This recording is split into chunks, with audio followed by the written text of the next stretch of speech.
Welcome to Sleepy Philosophy. Tonight we will spend some quiet time with the thoughts of Seneca, a Roman Stoic philosopher and statesman whose words continue to guide people nearly 2,000 years after they were written. I am glad you are here, ready to let the day soften and to drift gently into reflection. Seneca lived in the 1st century, during the height of the Roman Empire. Though he moved in the busy world of politics and power, his writings turned again and again to calm and lasting truths. He believed that the way we use our time is at the heart of how we live, and that learning to value each moment can bring both peace and clarity. Tonight's story is about his reflections on the shortness of life, and how even a brief span of years can feel full and complete when we live it with care. If you enjoy these gentle journeys into philosophy, I would be grateful if you like this video or subscribe to the channel. It helps this calm community grow and makes it possible to share more thoughtful stories like this one. I also enjoy hearing where you are listening from, so feel free to share in the comments below. Now let us step softly into the world of Seneca and see what his reflections on time and the art of living have to teach us. Seneca often reminded his readers that life is not truly short, but that we make it feel so when we waste our days on things that do not matter. Time, he said, is the one resource we can never gain back, yet it is the one we treat most carelessly. Tonight's story will explore this gentle but powerful idea. Through Seneca's words, we will see how using our time with intention can bring calm and presence, even in the busiest of days. His reflections invite us to focus on what is meaningful, to let go of what distracts us, and to discover that a well-lived life is not measured in length, but in depth. Seneca lived in the 1st century CE, in Rome during the time of emperors. The city was the heart of a vast empire, filled with wealth, power, and constant change. It was an age of grandeur, but also of uncertainty, where politics and personal fortune could shift in an instant.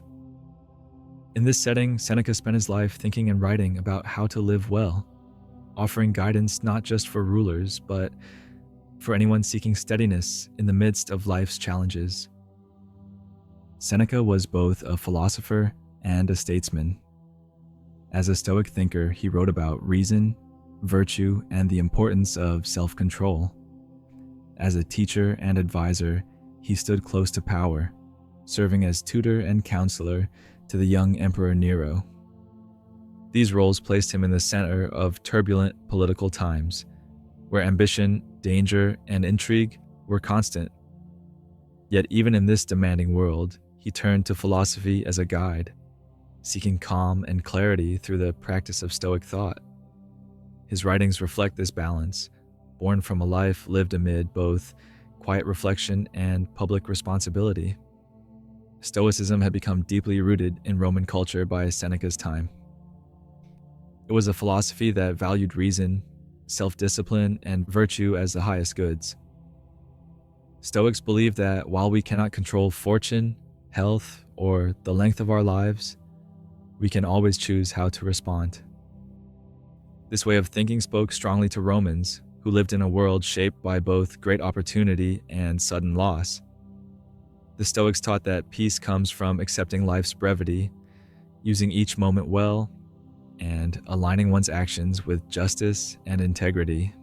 For Seneca, these ideas were not distant theories, but practical tools for daily living, reminders to use time wisely and to live with clarity, no matter the uncertainty of the world.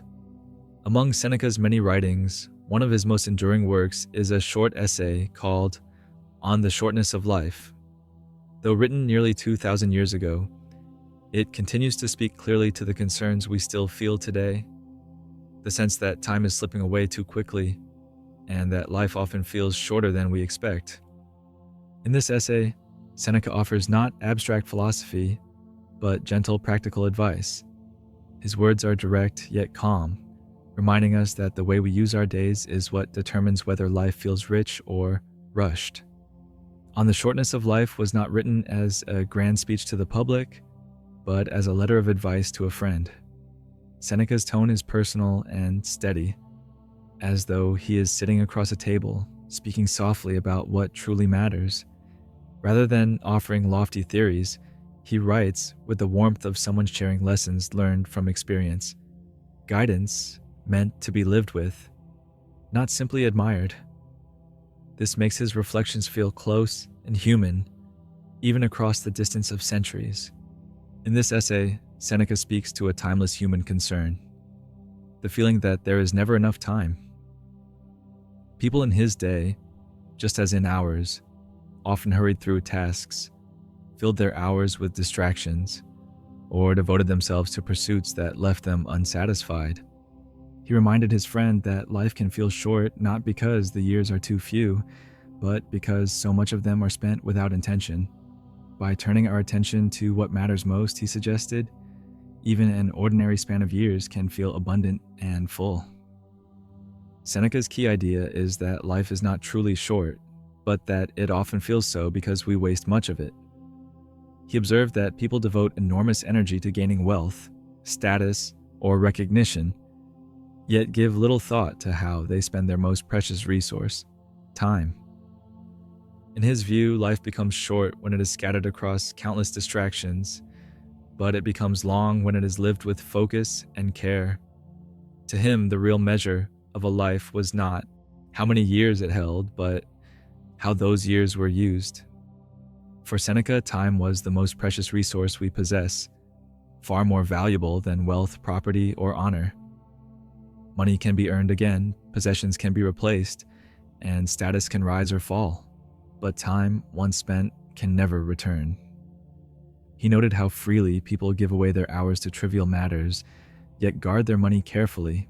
In his eyes, this was a mistake, for time is the true treasure of life. To protect and cherish it is to live wisely, while to waste it is to lose what can never be regained. In his writings, Seneca often gave gentle reminders to live deliberately. He urged his readers not to postpone living for some distant future, but to make use of the present moment, which is the only time we truly hold. He spoke of the danger of being consumed by busyness, of filling our days with duties, entertainments, and ambitions that leave us little space for reflection. In his view, this constant rush can make even a long life feel empty. Instead, he encouraged focusing on what truly matters: the pursuit of wisdom, the cultivation of virtue, and the enjoyment of simple, meaningful moments.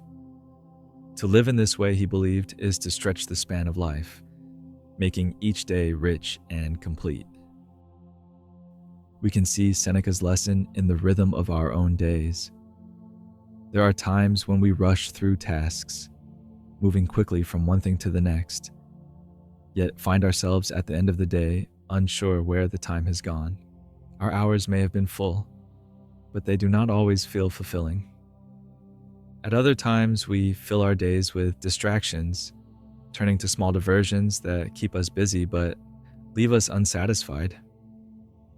These moments pass quickly, and when we look back, they often feel as though they slipped quietly away. But there are also times when we choose to be present in small, simple moments, sharing a quiet meal, noticing the light at the end of the day, or listening fully to someone we love. These moments may be brief, yet they feel lasting. Seneca believed that living with this kind of attention turns even ordinary days into something rich and full. Seneca's reflections belong to the broader tradition of Stoic philosophy, which taught that the key to a good life lies not in what happens to us, but in how we choose to respond. For the Stoics, the present moment was always enough, because it was the only moment truly within our grasp. They believed that by living in harmony with reason and virtue, and by accepting the natural limits of life, we could find peace no matter our circumstances. In this sense, Seneca's reminders about the shortness of life were not meant to create anxiety, but to free us, to show that a full life is possible when we use our time with intention. Seneca often emphasized the importance of living in the present. He noticed how easily people become caught between longing for the past and fearing the future. The past, he said, is already beyond our reach, and the future is uncertain, no matter how much we plan for it. What we truly possess is the present moment, the quiet space of now. By giving ourselves fully to it, we can find calm and richness without needing to borrow from yesterday or tomorrow. For Seneca, this was the heart of wise living, not to stretch ourselves thin across time, but to be fully alive in the moment that is already here. The Stoics believed that each moment could be seen as complete in itself, carrying within it all that is needed for a full life.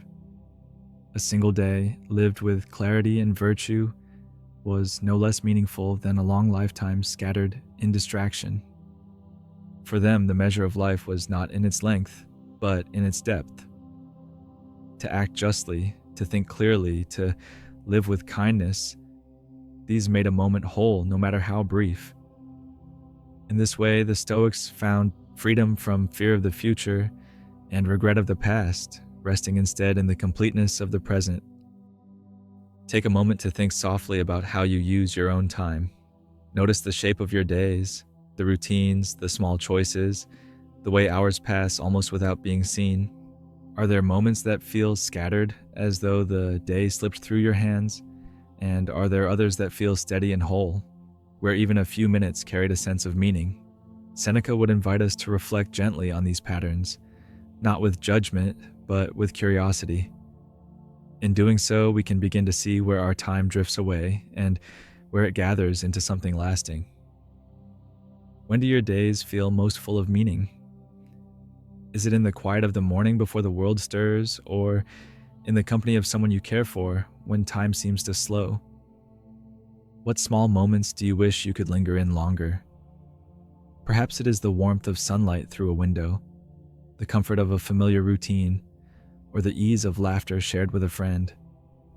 These questions are not meant to be answered quickly, but to rest gently in your mind, guiding your attention toward the parts of life that feel most alive and enduring.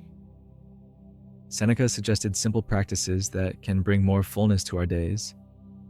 One is to set aside a few quiet moments each day for reflection, time to look back gently, to notice how we have spent our hours, and to consider how we wish to spend the ones to come. Another is to savor small joys. A walk outdoors, a shared meal, or a pause to breathe deeply can become reminders that meaning is often found in the simplest of things.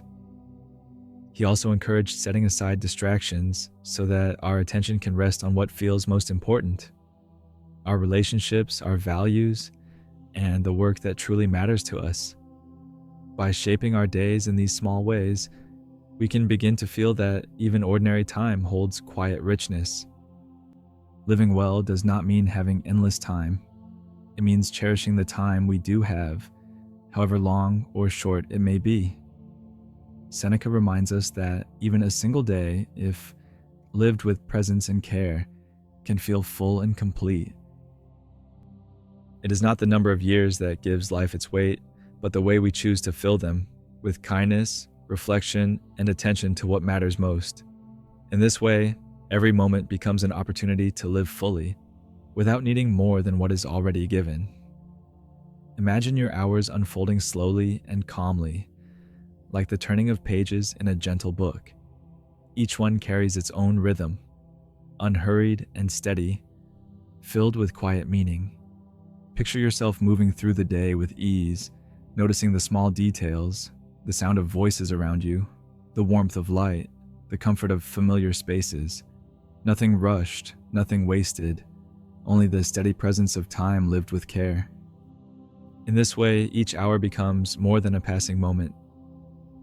It becomes a piece of life fully lived, soft and complete in itself. And now, as you prepare to rest, I wish you peace for the night ahead. May your thoughts grow gentle, your body feel at ease, and your heart settle into calm. Let Seneca's reminder stay with you softly, that the time you hold in this moment is enough.